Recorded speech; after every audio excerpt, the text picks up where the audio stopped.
Well, hello, St. Luke's, and this is our August newsletter. Welcome. So, how are you navigating this strange new world? Kind of an odd time, isn't it? So, I've been thinking about our social bubbles.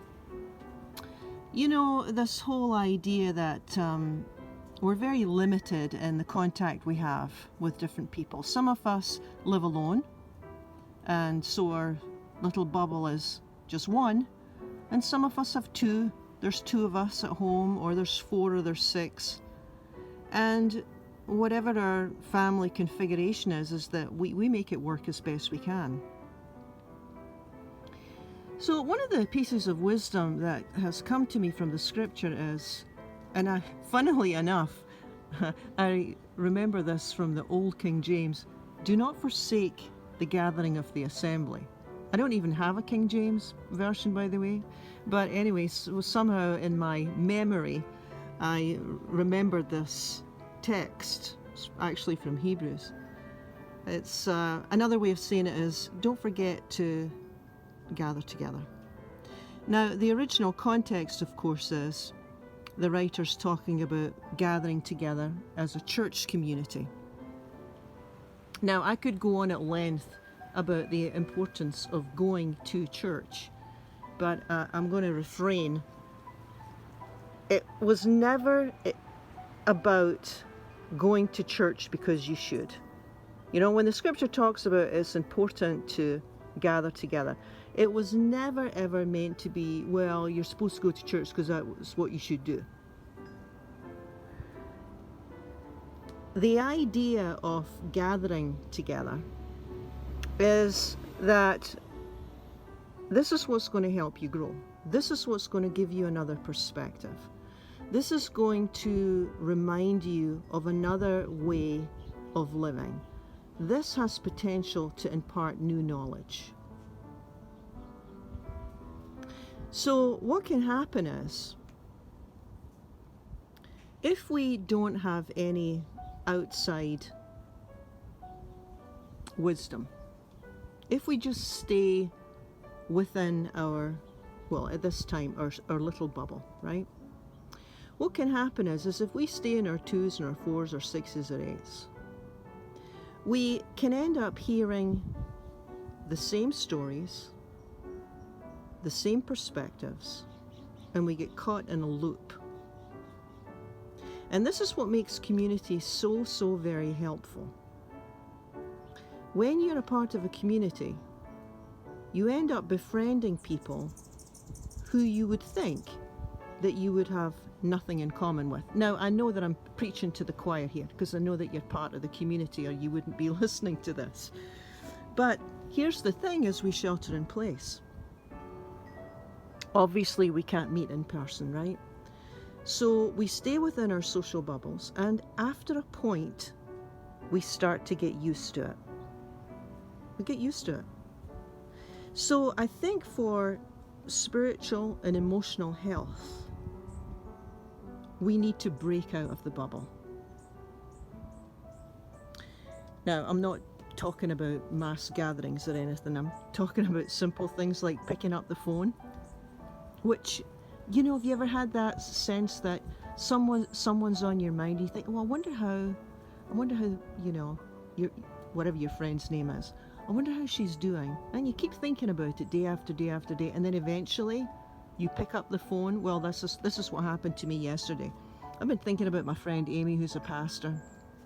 She's been on my mind a lot, and I think it was yesterday I thought, I'm just going to call her. I'm going to call her and encourage her and see how she's doing, because she's part of a little church community the way I am. We ended up chatting on the phone for quite a long time. I was so strengthened by her perspective, her wisdom, her knowledge, her fun sense of humor. It was just a great call, and I remember putting the phone down and saying, wow, that was really helpful. That was really helpful. You know, I broke out of my little bubble. And what a gift it is. So I thought I would pass that on to you. You know, I called her to be, I actually called her to encourage her, but I ended up being encouraged. So I thought I would encourage you to call somebody who's fun, not somebody who's a lot of work, not somebody who's needy, right? We all have needy people in our lives, right? The glass is half empty, the phone call ends and you're exhausted. No, not that kind of person. I was thinking more in terms of just looking after your own spiritual health, your own emotional health, and making your bubble just a little bit bigger today. It might be a phone call, it might be a text, it might be an email. Obviously you can't go talk to them, we're limited. But there's a wonderful line in the scripture that talks about enlarging the place of your tent. Now remember, the ancient peoples were nomadic people, so they would use images of tents and cattle and moving from place to place. But one of the images, enlarge the place of your tent, is the idea of expanding your family, expanding your loved ones, expanding your bubble. And even if you just do it for a day, you will be so strengthened and helped. I know that some of you are tired and exhausted, especially those of you who have wee ones at home and you're thinking about fall and you're wondering about school, and it's complicated. It's hard. I think particularly those of you who are tired out and exhausted, reach out to a good friend. Reach out to a good friend. Reach out to someone who can encourage you.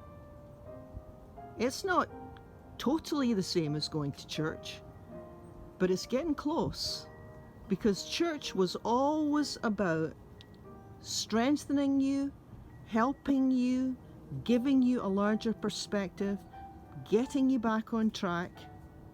If church doesn't do that, what's the point in going? There is no point. The whole idea of gathering with the saints, as the scripture says, gathering with your friends, gathering with people with the same like-mindedness, it's all about encouragement, and it's all about getting stronger. Our friends make us stronger. So let me encourage you with that as we move into the August here, into the summer months. Pick up the phone, or hey, you could always do the old-fashioned way and write a letter. Wouldn't that be a fun thing, to get a letter from someone? That would be so cool. Something to ponder, something to consider. Peace be with you.